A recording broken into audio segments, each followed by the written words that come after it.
Welcome back to the Junk Room, everybody. It's me, the Junkman, coming back at you with another video. And what are we going to talk about today? Well, this is the video I did probably about almost a year ago. I think it was last August when I did this one.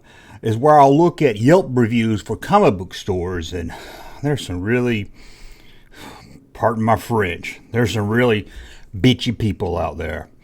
So let's take a look at these. Now, what I did is I tried to find a lot of stores that had a lot of good reviews. I didn't want to attack some of these comic book stores or, say, hey, look at all the bad reviews this one comic book store got when I don't know anything about them. It might be just somebody on Yelp being a pain in the butt. So most of these have positive reviews, so I went and found the least positive ones out of them so we could just see what some of these people are complaining about. And also, if a store had mostly negative reviews, then it's not just the people being, a picky haggard.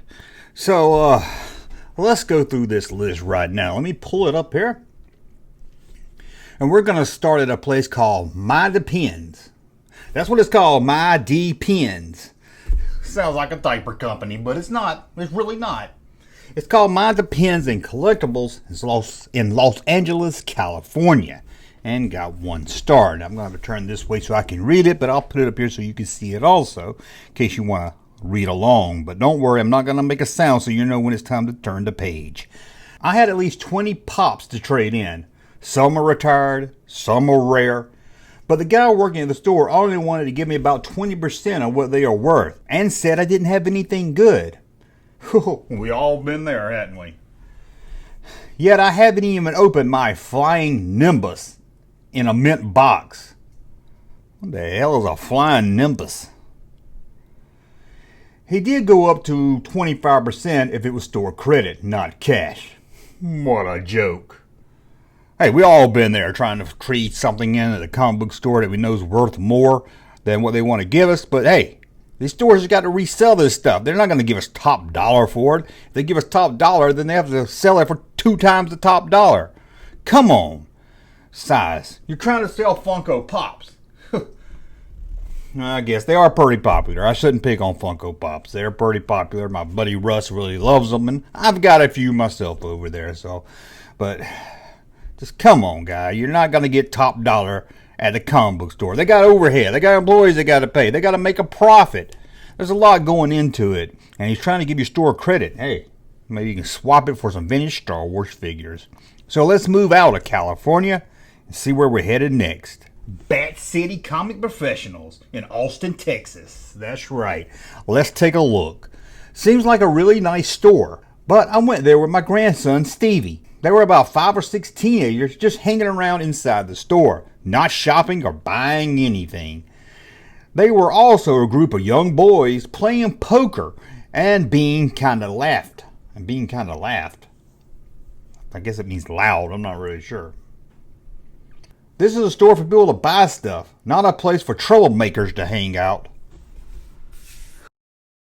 First off, it wasn't poker they were playing at the table. That card game you saw, that was probably Pokemon, or that one that starts with a Y that I can't never pronounce. Or maybe it was Magic the Gathering. People still play Magic the Gathering? I'm not really sure, but it's a comic book store. You're supposed to hang out at the comic book store. You know how many times I went to my local comic book store and just hung out? Especially when in my early mid-20s when I was getting into Star Wars vintage figures and just hanging out. Well, I knew the owner because I came there so much, and he had a co-owner or co-manager that didn't wear socks. Man, we had a lot of fun just hanging out down there. That's what you do at a comic book store. You just hang out. It's a comic book store. That's one thing I always loved about comic book stores is they're usually in some kind of rundown shopping center where maybe an Ames used to be or a Zayres used to be or Walmart's pulled out of town or something. And it's off in the back of the parking lot where there's grass growing on the cement. That's how long it's been since anybody's even been to this shopping center. And it's kind of like its own bat cave hidden away where only the nerds know about. I love a good comic book store like that. You put a nice comic book straight in the middle of town, just not as fun for me. I like those. I feel like I'm going to see Batman.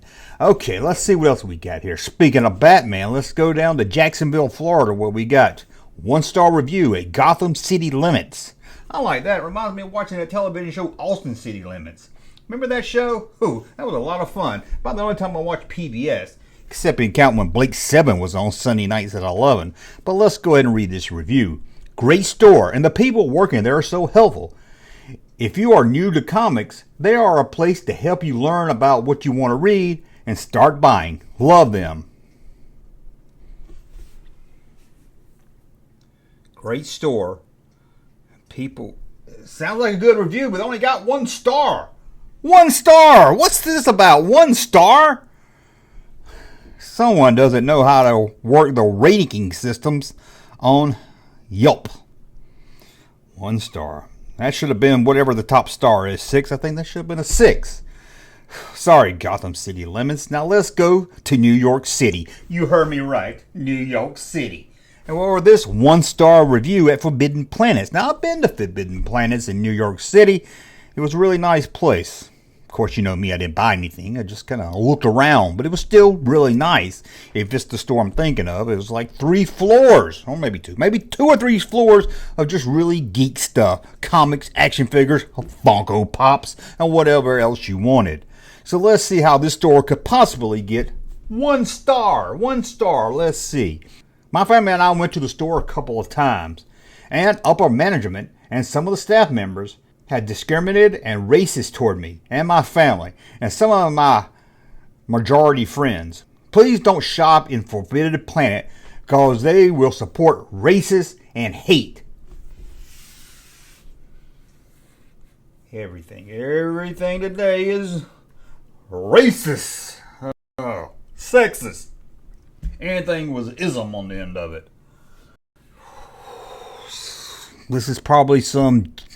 Like, not millennials anymore. I think it's moved down to, I don't know what they call them now, Gen Y. Trying to take, all right, we're Gen X. Get your own name. Gen Y, whatever you're calling those, you know, older teens, early 20s. Call them by the wrong pronoun because you're calling them by what they look like. They're going to call you a racist and say they're committing a hate crime. No, I don't have anything wrong against someone that... Let's stay in New York, but now we're going to leave a comic book store and we're going to head down to the Lego store. Whew. So stop by the bank, get a home loan, and bring that money to the Lego store, and you may be able to buy 1 box of Legos. Let's see what the review says. Also, this one has 2 stars. Nope, nope, nope. Never go this store. Never. They no longer require customers or staff to wear masks. Yet the Delta COVID variant is growing and is very dangerous. This is a store that sells children toys, and children can't be vaccinated at this time. Someone at corporate apparently doesn't care that they're putting young children at risk. They're literally killing children! This is probably the same person that said they got discriminated against at the Forbidden Planet, both in New York City, so... Sounds like a New Yorker, doesn't it? No offense to you New Yorkers out there. There's some cool ones out there. Whew. Damn Yankees. Okay, let's now head over to where we're going now. Oh, we're going to stay at the Lego store for this one. We got a 1-star review here. We were made to wait in the soaking rain while an idiot employee sat at the entrance saying they had too many people. What in the world? Pissed off, and if not because of an 8-year-old, I would personally support Lego again. So they would support waiting outside in the rain, but I would personally support Lego again. I think they mean they wouldn't, but they said they would. Let's see. A store has too many people in it, so you have to wait outside. They can't help it. It's raining. What do you want to build? A Lego waiting room? You know how hard those seats were filled sitting on a waiting chair made out of Legos? Okay, that was probably a bad edit there, or maybe I fixed it and you didn't notice, but I want to say probably the best for last, and I forgot to put these in order. So let's head to Lee Summit, MO, Missouri. Is that what MO is? Missouri? And check out Pulp Fiction Comics and Games. What a cool name. And let's see what they have to say. Average selection. I wasn't treated very well. When I asked for a wall book to be taken down, Then, when I tried to haggle, was treated about the same. Won't be back. 1 star. As for a wall book to be taken down, I'm guessing this is where they put the more expensive comic books up at the top, above the comics on the wall. You know, the hundreds of dollar comics they don't want just kids picking up and looking through. We're not talking the dollar box comics here, people. We're talking the expensive comics. You know, those comics that I'll never have.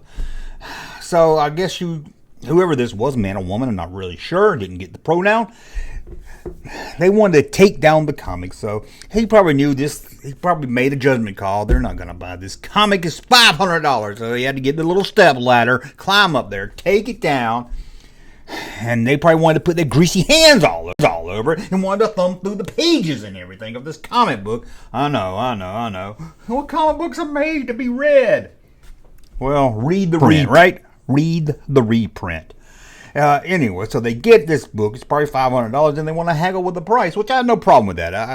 As they say, retail is for suckers. So I would haggle with the price also, but I don't know what their haggle is. It might have been $500, and they might have said, "Hey, I give you $100 for it."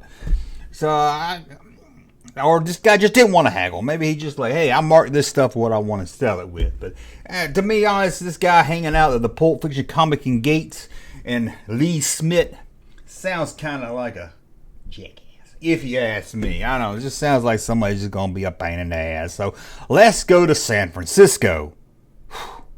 You know we're going to find a pain in the ass in San Francisco. They don't even respect the college dean in San Francisco. So let's see. This is Super 7. Yes, Super 7 has a store. I didn't even know that. That would be awesome. Be expensive, probably more than a Lego. Super 7, whew, they are up there in the prices. But apparently, Super 7 has a store, so let's read this one. Oh, 2-star review. Arrived around 7:47 p.m. on a Saturday. Doors were locked already. We'll try again next time. Don't be that person. Don't be that person. Don't be that person that shows up at a store 10 minutes before they close and want to come in and browse around. Now, if you're coming to the Super 7 store or any other store 10 minutes before they close and you know what you want, you knock on the door, you get someone's attention, you say, "Hey, I know you're about to close, but I want to buy that right there. It's right over there on the wall. Go in, get it, go to the register." These people working at the Super 7 store don't want to hang around while you browse past closing time. They want to get home to their family. Or they want to get home and watch the Junkman. I mean, what's better than that, right? But no, don't show up when a store is about to close and expect to get in. Again, knock on the door. If you know what you want, talk to them. They'll probably let you in if you know where you're going. But they got to close down these registers. They got to count these drawers. They getting ready to go home. At 8 o'clock, when the door's locked, and they get those customers, they still got stuff to do. They got to clean up. They got to sweep. This is a corporate store, too, so they probably got to make it really look nice. They got to count their money. They got a lot of stuff to do, and then they got to get home.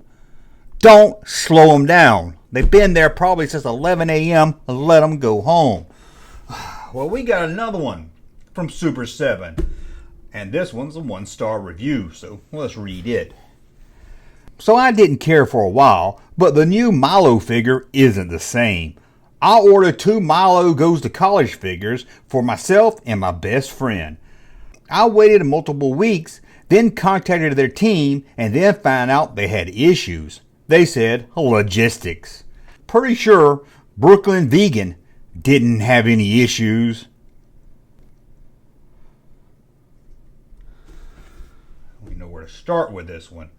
What is a Milo Goes to College figure? I know a lot about action figures, but I don't know what a Milo Goes to College Super 7 figure is. I'm guessing it's a figure at the Super 7 store. I'm sure whatever it is, it's overpriced. But at least she's buying one for a friend. Or he, I don't really know. But I'm assuming it's she. But at least she's buying one for a friend. I'll give her that. That's nice. Let's see what else. Apparently, they had issues getting her figure, and she says she could went and got it over at Brooklyn Vegan. What the hell is a Brooklyn Vegan? What is that? Now, I'll be honest, I went to Yelp, went to San Francisco where this store was, search Brooklyn Vegan. I couldn't find anything. I did find that in New York, there's one called Brooklyn Vegan. That's like a record store. I don't think they have Milo Goes to College action figures. I could be wrong. I don't even know what that is. What the? I'm sure some of the guys are going to tell me it's an animated television show. It's an animated. I'm sure it's something animated. Let's be honest. It's something animated. Let's see what else we got. Ooh, Memphis, Tennessee. At the Vintage Toys of Memphis. Now this sounds like a cool store. If I'm ever in Memphis, I'm going to check this store out. Here's their 1-star review. I don't even have to look at the screen. I can remember this one in my head. The 1-star review is, they got stuff. They got stuff. 3 words is all it took for this 1-star review. They got stuff. Memphis style, I guess. I don't really get it. 1 star? They got stuff? Is it good stuff or is it bad stuff? They didn't say, is it good stuff or bad stuff? You have to let us know, people. Let's go to Atlanta, Georgia, my home state, just a couple miles north of me, to my parents' basement. And apparently this is some kind of toy comic book store that has a restaurant bar inside. I didn't know about this. I'm going to hit my buddy up, Russ. And hey, Russ, did you know about my parents' bases? Did you know about my parents' basement? We're going to have to go there and check this place out. It sounds awesome. There's a store in Atlanta called Junkman's Daughter. No relation. So let's see what this 1-star review had to say about my parents' basement. Lady that looks like the evil woman in the Goonies is very rude and will avoid and ignore you as much as she can. Avoid her as your waitress if you can. That one made me kind of laugh right there. Lady from the Goonies. Owen! Yeah, she's also from Throw Mama from the Train. Be honest, if I saw any lady that looked like that, I wouldn't even go in the place. I don't want no lady that looks like the mom from Throw Mama from the Train serving me food. Well, let's look at one more. For that, we're going to go to a comic store called Blast from the Past. And it's in Foulmouth? I hope I said that right. M.A. Minnesota maybe? What's MA? Minnesota maybe? And this is a 2-star review. I really wanted to buy a Superman comic because I have no read one since I was a kid. So at lunch, I called the store, asked if they were open and if they had any Superman comics. The guy on the phone sounded annoyed at my question. After work, I went home to freshen up and then got dinner with my wife Brenda. After that, and after stopping to pick up a few household items at the nearby Walmart, we got to the comic book store to find out it was closed. After I was told it was open, I was unable to get my Superman comic book. Next time, I'll try the other comic book store in town. Let's break this down, okay? Let's break this one down. He called the comic book store when he was on his lunch break at work. So we can guess 11 to 1 o'clock. Let's give him the benefit of the doubt and do it as early as possible. 11 o'clock. So what did he do after that? Well, he didn't go get his Superman comic. We know that. He went home first. So he had to work. So let's say he got off work at 4 or 5 o'clock. And what did he do on his way home? Did he stop by the comic book store and buy a Superman comic book? No, he didn't. Let's see what he did here. He went home, freshened up, took a shower, changed clothes. So we're looking at least 30, 40, let's say 30 minutes. And then he took his wife, Brenda, out to dinner. So unless he took her to some fast food joint, we're talking an hour right there. It's got to be an hour, very close to it, probably more than an hour. After that, they went by Walmart to pick up some household items that they needed. So at Walmart, you're there with your wife, you're going to spend some time at Walmart. So that's probably at least another 30, 40 minutes right there. Again, that's giving the benefit of the doubt. It's probably longer than that. So it was probably about 8 o'clock, maybe even 9 o'clock. And he went by the comic book store and they were closed. And he's upset that they said they were open. Yeah, they were open when you called it at 11. Comic book stores usually close around 7, maybe a little longer on the weekends or depending on where you're at, but usually it's around 7 is when they start closing up, maybe 8 o'clock. You can't call them at 11 and ask them if they got your Superman comic and then get mad that they're closed when you go to the store 9 hours after you called them. And let's get into him buying a Superman comic. First, you don't call a comic book store and ask them if they got a Superman comic. That's like calling the Lego store and asking if you have any Legos. He hadn't read a Superman comic since he was a kid, and he wants to go buy one. Oh, that comic book store is going to go out of business now. They lost his money. Oh. So they said that the owner of the store sounded annoyed on the phone. What do you expect? You call a comic book store to ask them if they had any Superman comic books.